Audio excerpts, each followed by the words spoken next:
Let's talk about ships.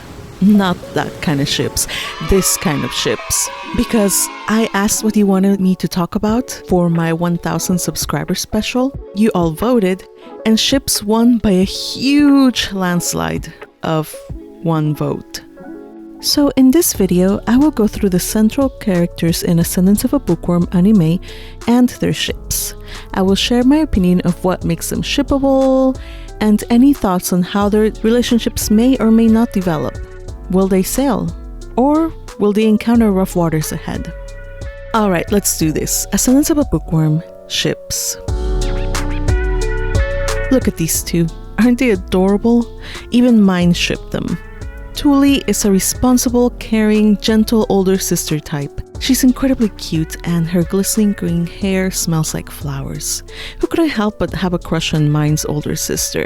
Ralph, Lutz's older brother, seems like the perfect complement for Tuli, also being the caring type. Except, I see some trouble ahead for this ship. Light novel readers know from as early as book 1 that Ralph is a bit mean, especially to his baby brother Lutz. And many of the things that he does are simply to impress Tuli. He's not really authentic. If that's not already bad, the ship will encounter various obstacles in the future, as thanks to Myne's influence, Tuli's horizons are expanding, and as she is beginning to dream of becoming someone who is good at their work, much like Karina. Maybe she'll set her sights as high as becoming her apprentice. The fact that Myne has already helped her get a foot in the door so she could meet her idol is actually pretty huge. Ralph may find that the girl he likes so much may have less and less in common with him as time goes by. There may not be many shippable adults in the anime, as the most shippable, like Otto and Karina and Gunther and Aoife, are already married. But there is this young pair whom we learn more about in the light novels. We don't get a lot of screen time for them in the anime, but their stories are actually really interesting. Hugo is a hardworking professional cook who aspires to become a noble's chef. And Ella, she just wants to get out of her uncle's restaurant where she is apprenticing.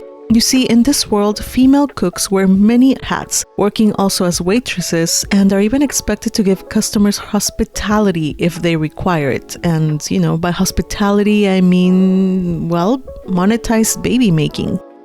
She wants to escape that fate. So even though she's still a cook's apprentice, she goes for the job that no one else wanted, which was to work in the temple as a cook. And so she ends up working side by side with Hugo, who teaches her things, but who is also learning all of Myne's new recipes alongside Ella. As fellow co-workers from the lower city, they experience the same culture shock of what it means to work for a noble, and for Myne in particular. They are both forced to adopt strict cleanliness standards, like, bathing every day, washing their hands, and wearing clean clothes every day as well.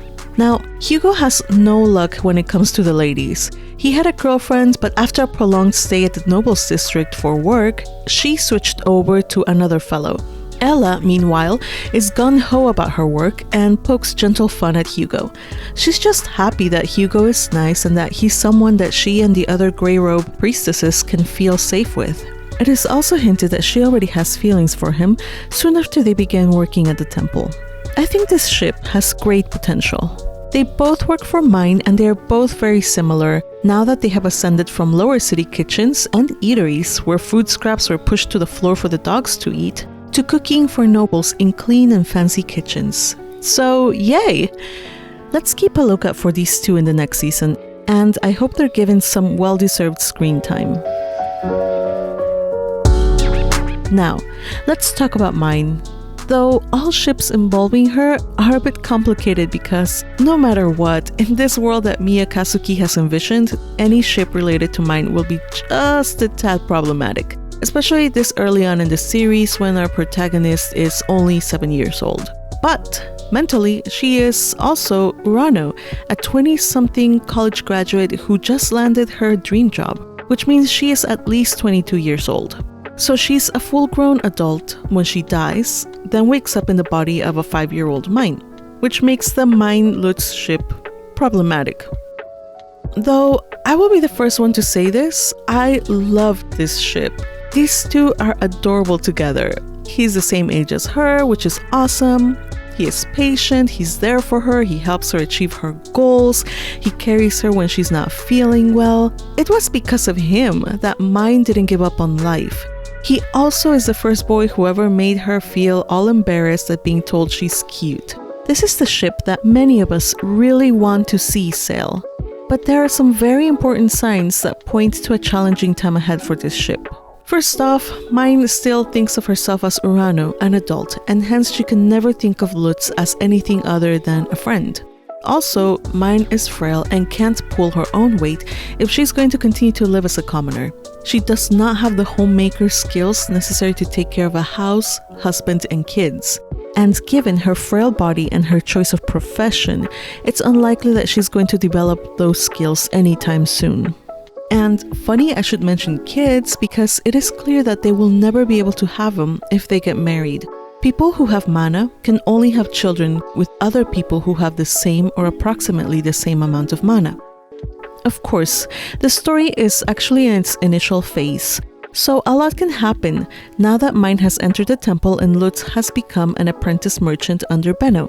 They are both working together to reach their goals. The printing industry is to take a giant step forward with the invention of the letter types. The future looks bright.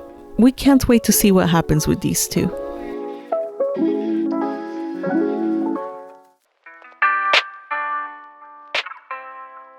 Another ship that we really need to talk about is Myne Benno. This is a crazy one, yes. The age gap is enormous, but for some bookworms, the age gap doesn't really matter because, remember, Urano Myne is mentally an adult. Furthermore, due to the culture in this world where young teens or kids are paired off with adults, a Benno Myne ship is not out of the realm of possibility. People of their own acquaintance are already shipping them. One of these people would be Karina, Benno's sister.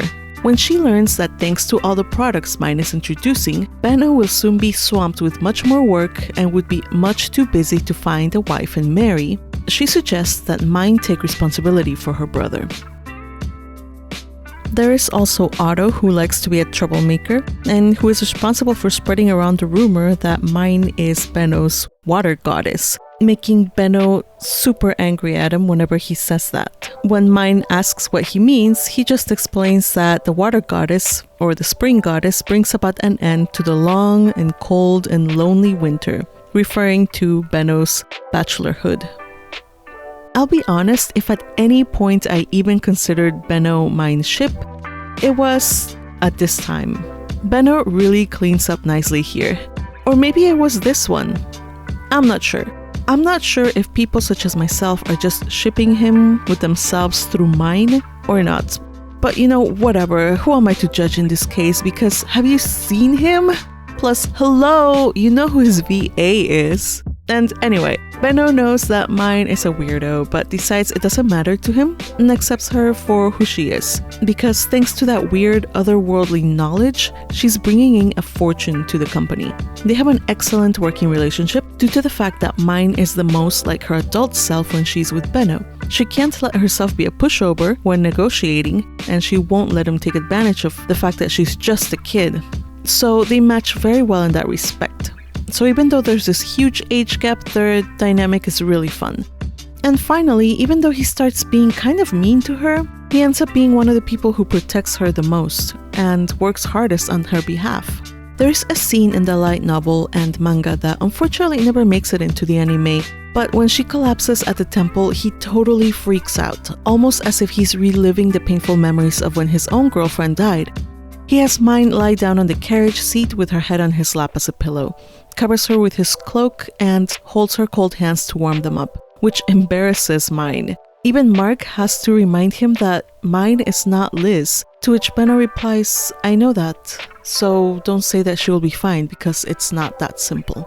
It's a very sweet scene, but again we have to remember one crucial thing. Benno is very clear that his heart would always belong to Liz, a woman who died years back, making it very tragic because how can you win against a dead person if they were his first and only love?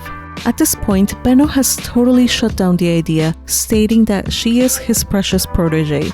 And for Myne, having a relationship with him is unthinkable and as crazy as Delia becoming the concubine of evil Santa. Again, Myne is still a kid here, and Benno is much too busy working to expand his businesses to even consider marriage at this point. So there is a possibility that this could work out by the series end, but we'll have to see. And thankfully, even if this ship goes nowhere, Benno is by no means doomed to be alone and sad forever. After all, he's fortunate enough to have Mark by his side. I totally get why people ship them. Mark is Benno's right-hand man, loyal and steadfast and reliable. Mark was there for him when Benno's father died, and Benno ended up inheriting the store and all of its problems as a young man. In the light novel, we get more details. Mark was right by his side, siding with him and the Gilberta Company against his own family's business. Mark even went so far as to drive his family's business to ruin as revenge for them not helping the Gilberta Company in their hour of need. Mark is savage, and Benno is lucky to have him.